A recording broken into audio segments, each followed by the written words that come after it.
what's up, guys? Today I'm breaking down and analyzing the trailer to the upcoming 2022 Netflix movie Texas Chainsaw Massacre. So let's get into it.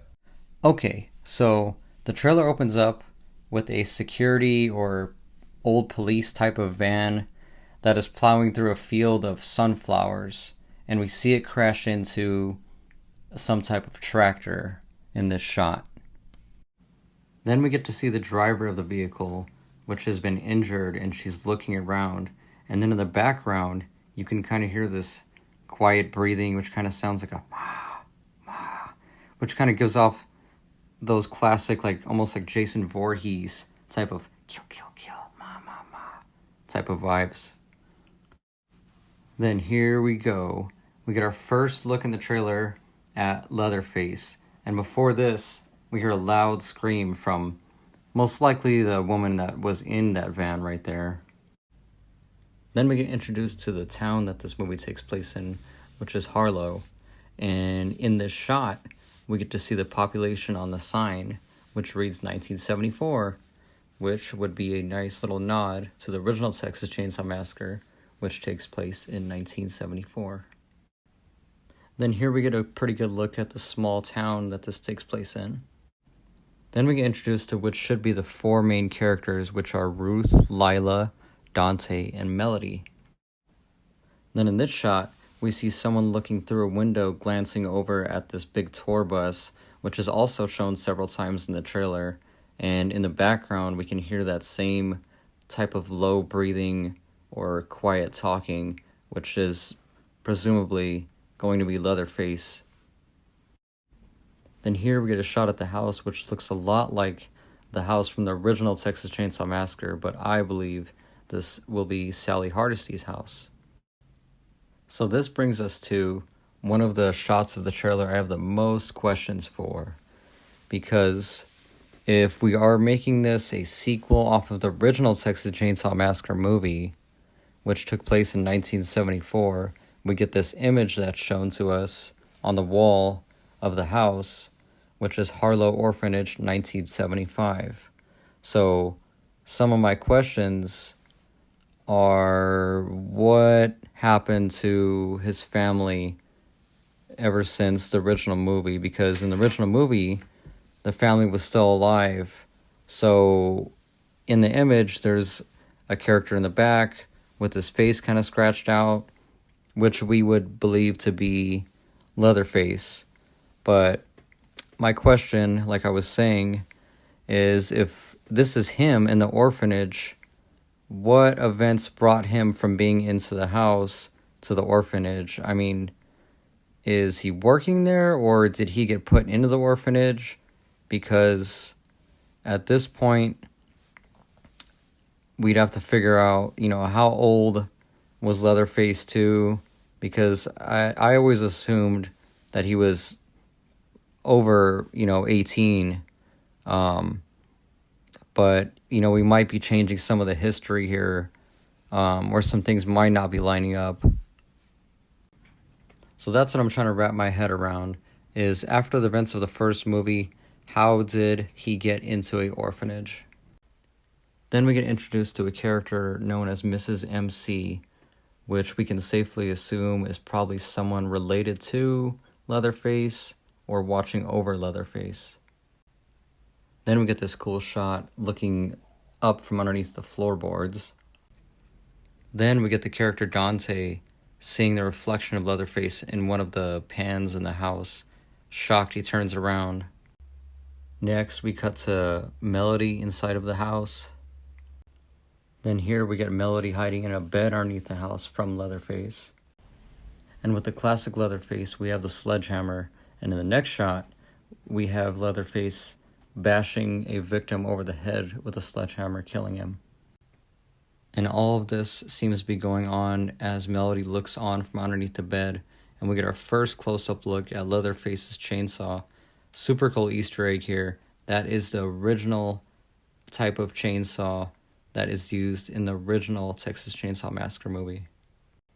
Another cool thing to look forward to is the creators behind the movie.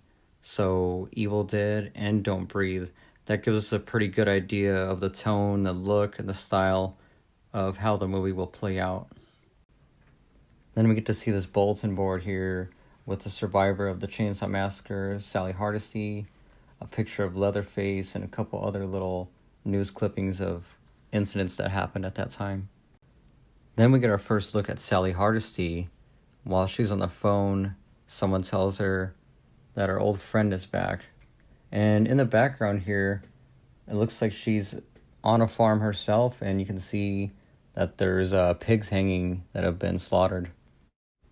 And also we have the mines from the original Texas Chainsaw Massacre in the making of this movie. Then we get audio from Sally saying 50 years she's been waiting from this night as she looks on a photo from the original cast from the original Texas Chainsaw Massacre.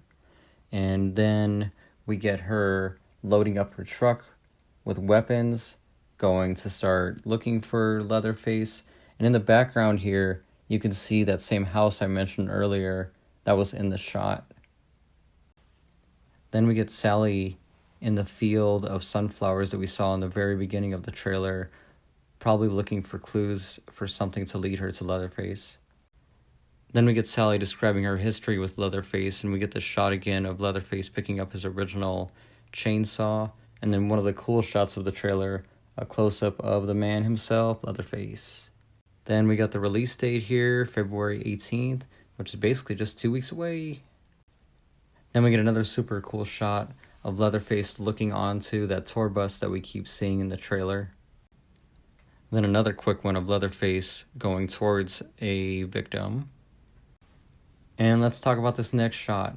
Obviously, again, we can see Leatherface in that field of sunflowers, and I think it would be safe to assume that that face he is holding up would be from that lady we saw earlier that crashed into that tractor with that van. Then we get Melody coming into close contact with Leatherface inside of that house, and we get the super cool look of Leatherface wearing his butcher apron and sledgehammer. And in the next quick shot, we see him flinging the sledgehammer straight at Melody. Then a quick glimpse of people trying to escape the tour bus while covered in blood. Then we get the character Lila being dragged away by Leatherface. We get this super cool callback scene which matches up with the end of the original Texas Chainsaw Massacre where Leatherface is swinging around his chainsaw. Which I wouldn't be surprised if this is actually happening at the end of the movie as well. Then we get this really good scene in the trailer right here where we're inside of the tour bus and we have people looking on saying that they're going to get Leatherface canceled. And this just kind of cracks me up because, you know, that would be pretty correct with how people might react with this day and age. And in this next shot, we can actually see that someone is live streaming it. And if you look closely, one of the people say, "Yeah, I don't like this." And the next person says, "Damn, Ron, no invite?" Then you can see two more people comment, "How much money you pay for this guy?" And the other person says, "You blew me off for this." And I hate to say it, but in this next shot, these guys basically get what they deserve. And in the next section of shots, they come flashing on the screen super quick, and we can see as he is killing multiple people on the bus, and which might be, honestly, one of the highest kill counts we get from Leatherface in any movie that we've seen. Then that brings us to the final shot of the trailer where Leatherface looks through the window out of the tour bus as there is intestines hanging from the window itself. We'll have to see if we actually get any survivors out of that bus. And that brings us to the end of the trailer. Listen, I'm super excited for this movie. I hope you guys are too. Some final thoughts. I think the plot obviously sounds very similar to the 2018 Halloween movie that we got, which I'm completely okay with, as long as they do it their own way and we get a good story with the movie. Then, like I said earlier, I have a lot of questions about the orphanage that kind of throws me off a little bit. Also, what has Leatherface been doing the past 50 years? Has he been hiding? Has someone been watching over him to make sure he doesn't step out of line? And lastly, are the other two Texas Chainsaw Massacres 2 and 3 canon at all to this story? We will have to wait and see until the movie comes out. Let me know if I miss anything, guys. Well, alright guys, that's it for today. Go ahead and give me a like, subscribe, and comment down below what your thoughts are on the trailer and what your predictions are for the movie. See you guys later. Thanks.